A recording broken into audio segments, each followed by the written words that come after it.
As the sun dips below the horizon in late November, a profound silence settles over the European countryside. Snow begins to dust the thatched roofs of a small medieval village, and the once bustling fields now lie dormant beneath frost and ice. Winter has arrived, and with it, a season of hardship, adaptation, and survival. For villagers living in the Middle Ages, the cold months were not merely an inconvenience, they defined the rhythm of life itself. In these months, human ingenuity, community, and endurance were tested in ways we can scarcely imagine today. The medieval winter was harsh, unrelenting, and all-encompassing. Unlike our modern homes, heated and insulated against the cold, village cottages were small, drafty, and exposed to the elements. A single hearth served as the centre of warmth, cooking, and social life. Smoke rose through rudimentary chimneys, or sometimes directly into the rafters, leaving streaks of black upon the walls, a visible testament to survival. Inside, families huddled together on straw-stuffed mattresses beneath woolen blankets and furs, drawing every ounce of warmth from both fire and human closeness. Survival in a medieval village began long before the first snow fell. During the autumn months, villagers were consumed by the labour of preparation. Firewood was meticulously cut, split, and stacked, ensuring a dry supply for the coming months. Peat and coal, where available, were gathered or purchased, though these were considered luxury fuels for most peasants. Families knew that even a single frost could become deadly if the fire went out or the woodpile was insufficient. Food preservation was equally critical. Root vegetables, including turnips, carrots, and parsnips, were harvested and stored in cellars layered with straw or sand. Grains were dried and kept in barrels or clay containers, while meats were salted, smoked, or turned into sausages that could survive the long winter. For those fortunate enough to own livestock, slaughtering often occurred in late autumn to ensure meat could be stored and consumed over the cold months. Dairy products, such as cheese and butter, provided essential protein, while eggs were collected and stored carefully. Women played a vital role in this preparation. They spun wool into thread, repaired garments, and ensured that the family would remain clothed in layers of linen, wool, and furs. Children, far from idle, assisted in household tasks, carrying water, gathering kindling, or helping tend to animals. Men focused on heavier labour, from chopping wood to mending fences and reinforcing thatched roofs. Each member of the household had a role, and the success of winter survival often depended on careful coordination and cooperation. Once winter arrived, the hearth became the heart of every village home. In cottages, it provided essential warmth and served as the place for cooking. Families would gather close to the fire, not only for heat, but also for companionship, storytelling, and work. Smoke curling through the rafters carried both the scent of burning wood and the subtle, acrid smell of daily life, a constant reminder of the harsh realities outside. Sleeping arrangements reflected the practicalities of survival. Families often shared beds, sleeping shoulder to shoulder beneath thick blankets and furs. The shared warmth of multiple bodies was critical on nights when temperatures plummeted below freezing. Fire management was an art, too little wood, and the family suffered frostbite, too much, and fuel ran dangerously low. Villagers adapted with techniques that would seem inventive even today. Insulating doors with straw, hanging textiles as makeshift curtains, and layering bedding to trap heat. Daily life revolved around the hearth. Cooking, mending, weaving, and even certain crafts were carried out within its glow. The flickering light illuminated hands at work, creating a sense of rhythm and focus, a cocoon of warmth in a world dominated by cold and darkness. Winter diets in medieval villages were dictated by survival rather than choice. Fresh fruits and vegetables were scarce, largely limited to what could be preserved or stored. Root vegetables, grains, dried fish, and salted meats formed the foundation of sustenance. Hearty stews, thick porridges, and coarse bread became staples, offering both nourishment and warmth. Meat was rare, particularly for peasants, and when available, it was treated with care. Pigs, chickens, and occasionally cows provided protein, but their consumption was carefully rationed. Slaughtering livestock required preparation and skill. Improperly cured meat could spoil in the cold, and a single mistake could leave a family starving. Preserving food through fermentation, pickling, or smoking became an essential survival skill. Sauerkraut, salted herring, and dried sausages were common, while cheese and butter supplemented the diet. Despite its simplicity, the winter diet was high in calories, necessary to sustain villagers through long days of work and the physical challenges of cold weather.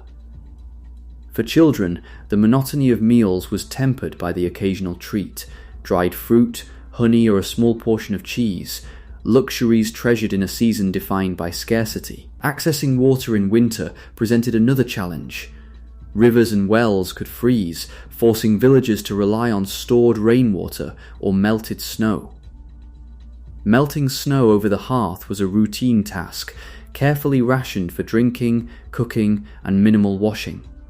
Hygiene, already limited in medieval times, became even more difficult during the cold months.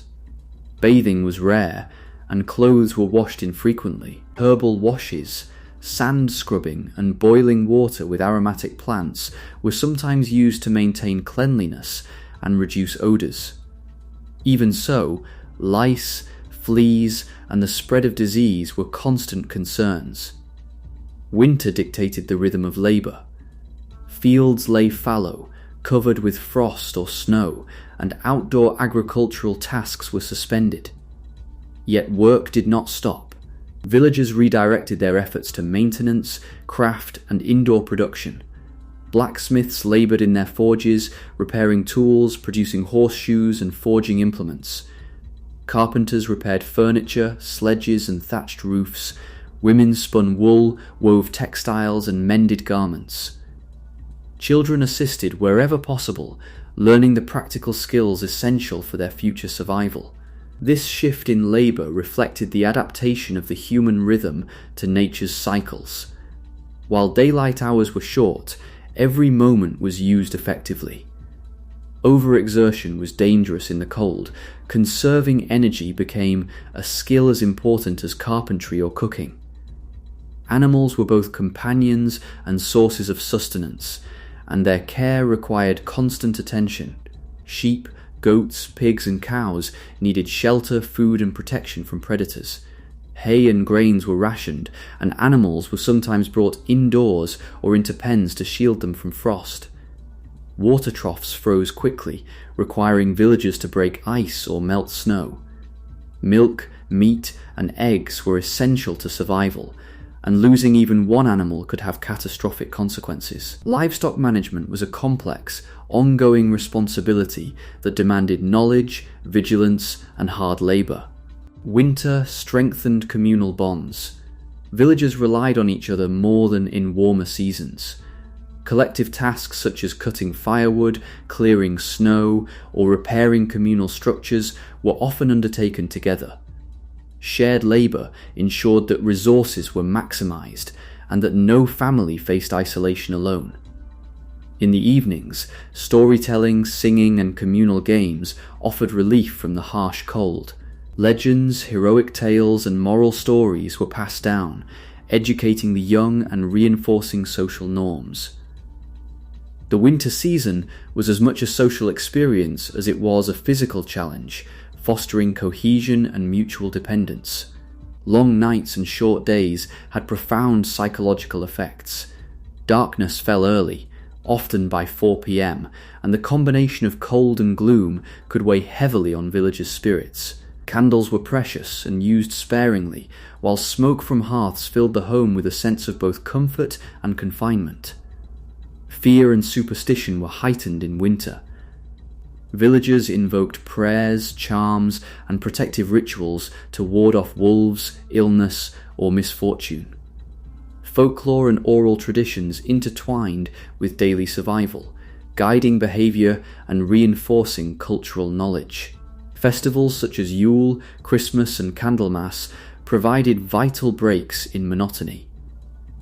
These celebrations combined spiritual observance with feasting, music, and community gatherings, offering both light and warmth in the darkest season. They were moments of joy, reflection, and social cohesion amid the challenges of survival. Winter brought heightened health risks. Cold, malnutrition, and limited hygiene increased vulnerability to pneumonia, influenza, frostbite, and other ailments. Medical knowledge was rudimentary, and villagers relied on herbal remedies, midwives, and religious rituals. Preventive measures, layered clothing, conserving energy, keeping fires burning were essential. Infants and the elderly were particularly vulnerable, reflecting the fragility of life in the Middle Ages. Survival required a combination of practical skills, vigilance, and a deep understanding of the environment. Travel during winter was perilous. Snow-covered roads, frozen rivers, and ice-laden paths limited communication with nearby towns or other villages.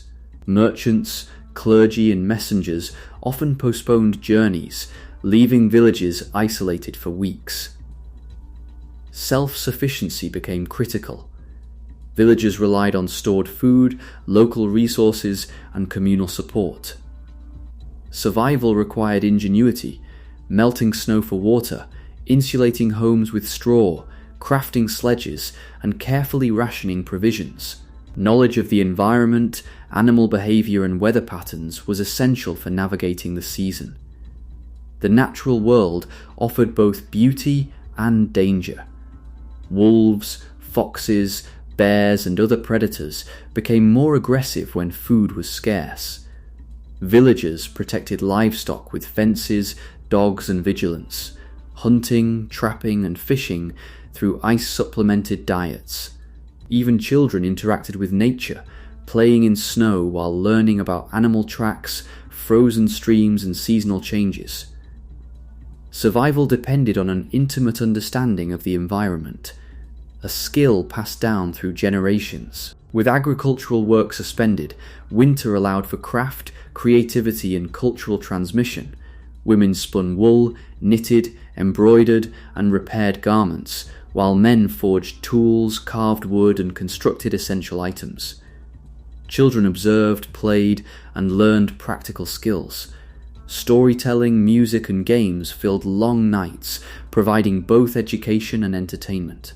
The firelight illuminated these activities, creating a cocoon of warmth, creativity, and social connection. Education was informal, practical, and often tied to religious instruction. Travel to schools or monasteries was limited by winter weather. Children learned essential survival skills: cooking, weaving, animal care, woodworking, and household management. Folk tales, songs, and oral traditions transmitted moral guidance, cultural knowledge, and practical skills, ensuring that knowledge survived alongside seasonal hardship. Winter engaged all senses. The bite of cold wind, the scent of burning wood, the crunch of frost beneath boots, and the flickering firelight created a vivid, immersive environment. Taste was simple, but hearty: salted meats, dense bread, root vegetables, and occasional treats like honey or dried fruit. Sound was amplified in the stillness: howls of wolves, crackling fires, children's laughter, and the murmurs of conversation became a soundtrack of survival and community. Visual contrasts were stark, sparkling snow, frozen rivers, frost-laden trees, and the warm glow of hearth fires provided both beauty and context for human perseverance. Winter was a season of endurance, anticipation, and reflection. Villagers measured time by firelight, meals, and communal tasks. The coming of spring brought relief, renewal, and hope. Fields could be sowed, pastures reopened, and travel resumed. Yet the lessons of winter, preparation, resilience, and cooperation remained ingrained, shaping village practices, culture, and community for generations. The harsh months ensured that warmth, abundance, and light were deeply appreciated, reinforcing the human capacity for adaptation and survival. Winter in a medieval village was more than a season. It was a force that structured life, dictated labor, shaped culture, and tested human endurance. Survival depended on preparation, ingenuity, communal support, and faith. Every aspect of daily life, from food and firewood to craft, education, and storytelling, was adapted to meet the demands of cold, darkness, and scarcity. Yet despite its harshness, winter fostered resilience, creativity, and social cohesion. Life in a medieval winter was a testament to human resourcefulness, the power of community, and the delicate balance between human civilization and the natural world.